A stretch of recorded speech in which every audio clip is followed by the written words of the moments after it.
The Betrayal A Story of Deception, Danger, and Revenge Part 1. The cracks begin. Naomi Vance stepped out of the high-rise building of her prominent downtown law firm with a powerful sense of accomplishment. But inside she couldn't hide the growing unease she felt. She had just won a major corporate case, one that guaranteed her more prestige and a substantial year-end bonus. Around her, the applause from colleagues and the pats on the back felt like empty echoes. A practiced smile was fixed on her face, but her mind drifted toward Julian, her husband, who in recent months seemed to have become a total stranger. That night, Naomi arrived at their home earlier than usual. The residence, an elegant brownstone in an exclusive Buckhead neighborhood of Atlanta, was quiet. The lights were on in the living room, but Julian wasn't in his usual armchair.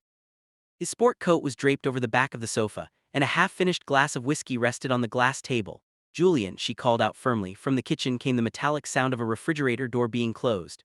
Julian appeared impeccable as always, with his shirt perfectly pressed and his hair slicked back. There was something in his smile that tied Naomi's stomach in knots. "Home early," Julian said with a light tone, though his eyes seemed to be measuring her.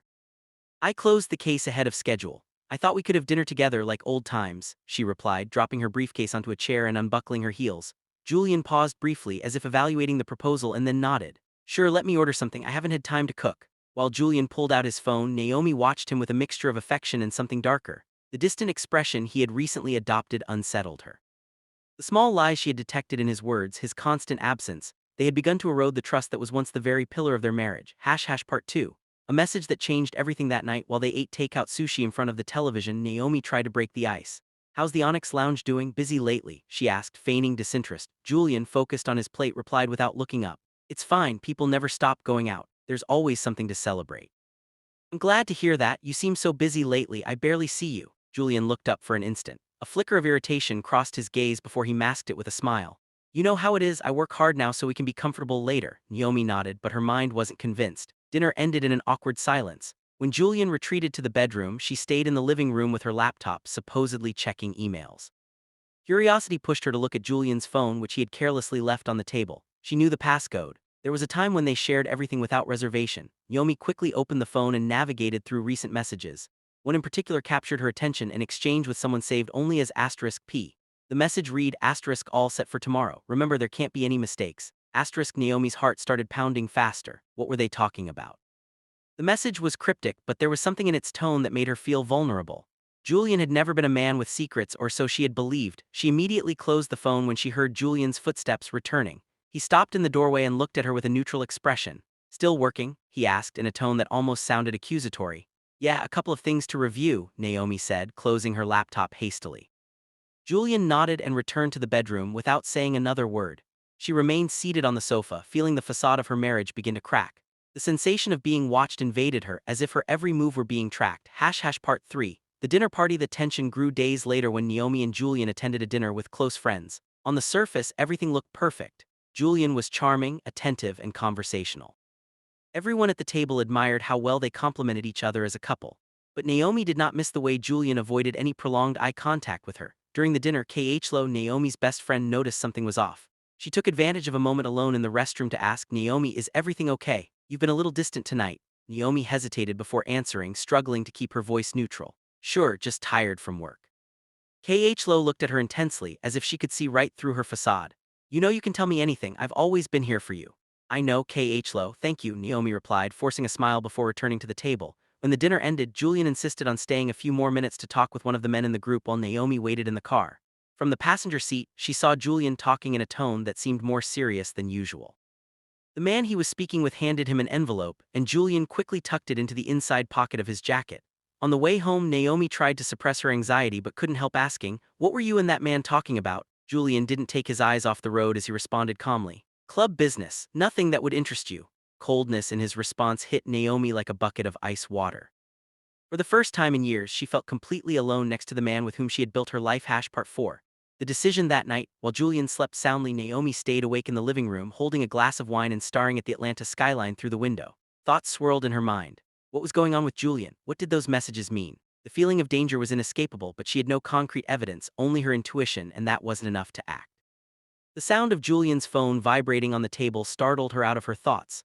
This time she didn't hesitate. She checked the screen and saw a new message from P***, "Don't fail." Fear and confusion flooded her. She decided not to confront him, at least not yet. She needed to know more before drawing conclusions. But deep down, a dark truth was beginning to emerge. Julian was not the man she thought she knew. In that moment, as the city continued its nightly routine, Naomi made the decision to protect herself, though she didn't yet know how. The man sleeping in the next room was no longer her husband. He was an enigma, and every step she took from then on would be marked by a danger she was only beginning to glimpse. Part 5. The private investigator. The insistent sound of the alarm clock filled the room, but Naomi was already awake. She had spent the night in a restless vigil, unable to escape the thoughts that invaded her mind.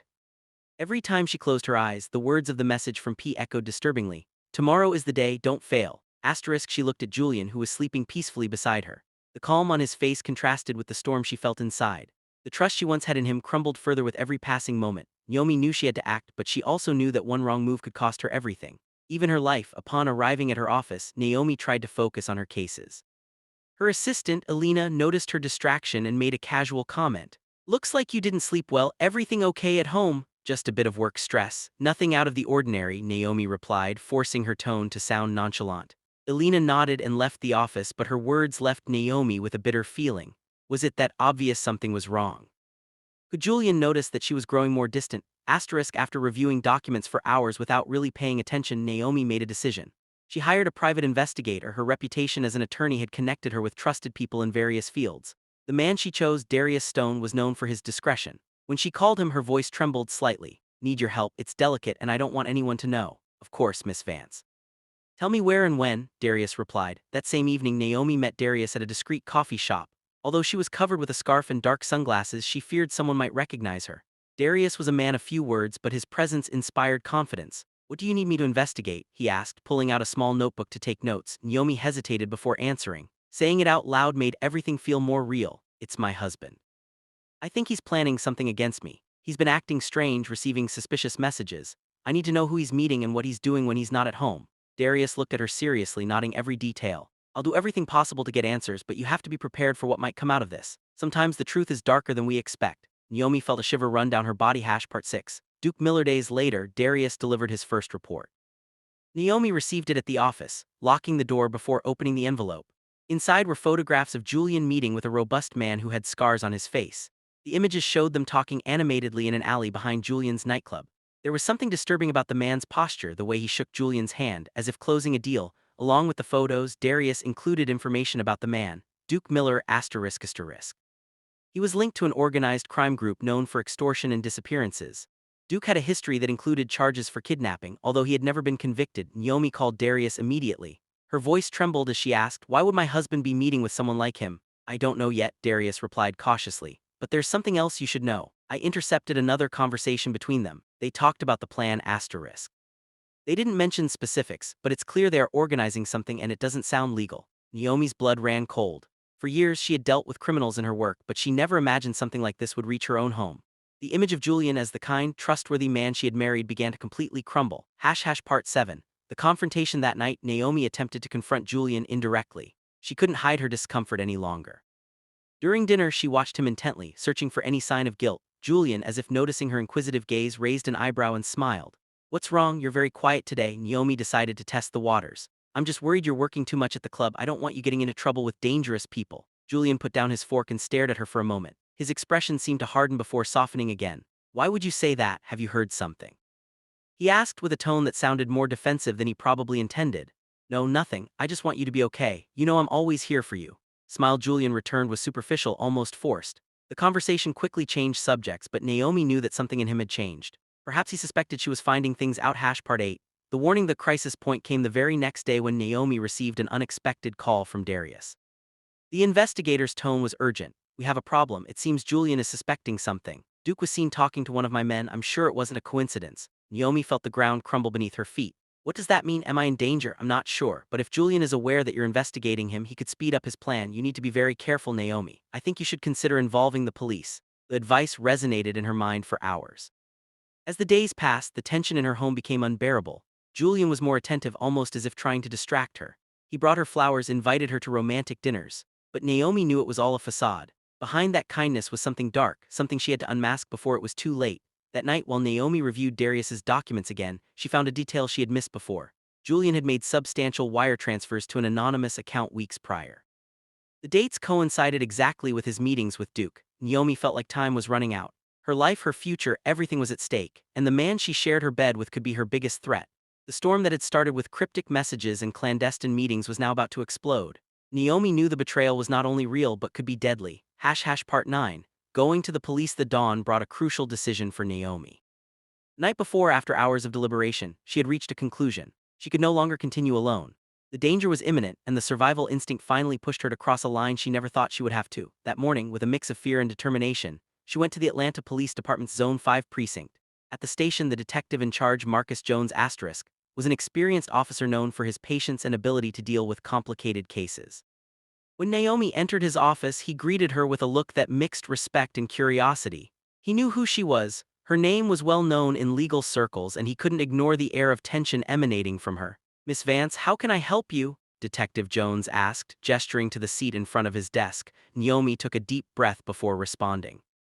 Every word she was about to say brought her one step closer to the truth, but also to danger.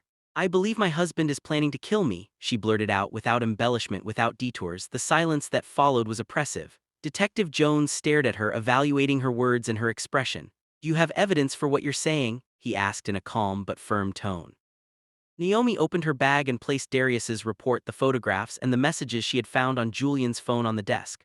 Detective Jones took his time reviewing every document, nodding slightly as he read. "This is serious," he said at last. "If what you're saying is true, we need to act carefully. One wrong move and we could alert him. Are you willing to cooperate with us?" He looked Naomi directly in the eyes.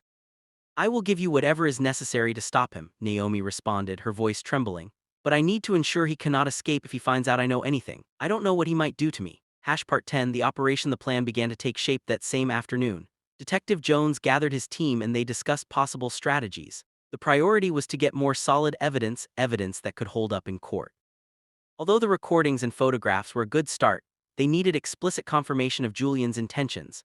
For that, they decided to infiltrate an informant into the meetings between Julian and Duke. Naomi watched in silence as the agents discussed the details. The feeling of being at the center of a police operation was surreal, but she knew she had no other choice. Her safety depended on them. "What happens if they discover the informant?" Naomi asked, unable to hide her worry. "It's a risk that always exists, but we are prepared to handle it. Our job is to ensure you are protected at all times," Detective Jones replied in a reassuring tone. Though the detective's words tried to offer comfort, Naomi couldn't ignore the unrest growing inside her. Everything she had believed in for years, her marriage, her life, was collapsing before her eyes. Part 11. The confession on tape. Days later, the police managed to place the informant, a man named Leo Walker into Duke's circle of trust. Leo, with his tough appearance and natural ability to gain the confidence of dangerous men, began working as a supposed collaborator in Duke's operations. The first recordings he delivered revealed alarming details. In a captured conversation, Duke and Julian spoke openly about the plan. "Everything is ready. We just need her to trust the routine. She doesn't suspect a thing. She's too naive," Julian said in a cold tone that Naomi barely recognized as her husband's. "Are you sure there won't be problems? I don't want anything to go wrong and splash back on us." Duke responded with a warning tone. "Trust me, everything will go as planned." "By the time someone realizes it, it will be too late," Julian concluded. Naomi listened to the recording in Detective Jones's office, her hands tightly clenched in her lap. Every word was a dagger, piercing the image she had built of Julian over the years. She felt a mix of fear and fury, but above all, a deep, aching sadness. That man, the same one who had promised her eternal love, was now talking about her life as if it were a mere obstacle to be eliminated.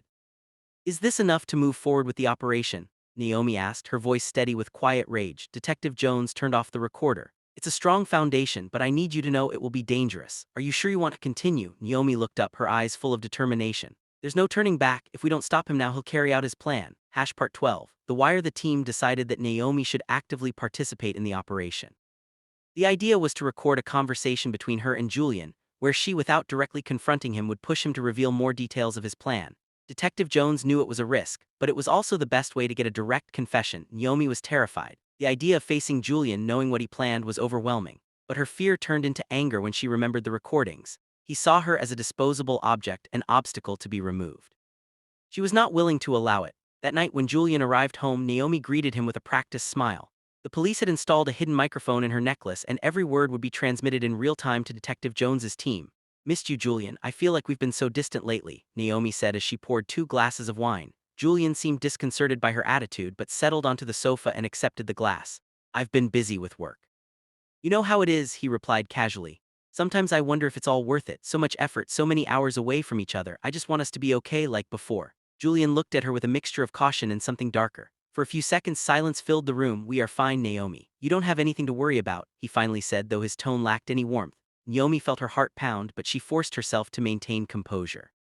Just want you to know that I trust you. I always have. No matter what happens, I'm here for you. The words were loaded with a double meaning that did not go unnoticed by Julian. Although he didn't respond immediately, his gaze was intense, almost as if trying to decipher Naomi's true intentions. When they went up to the bedroom, Julian embraced her tighter than usual. Naomi felt a chill run down her body, but she didn't pull away.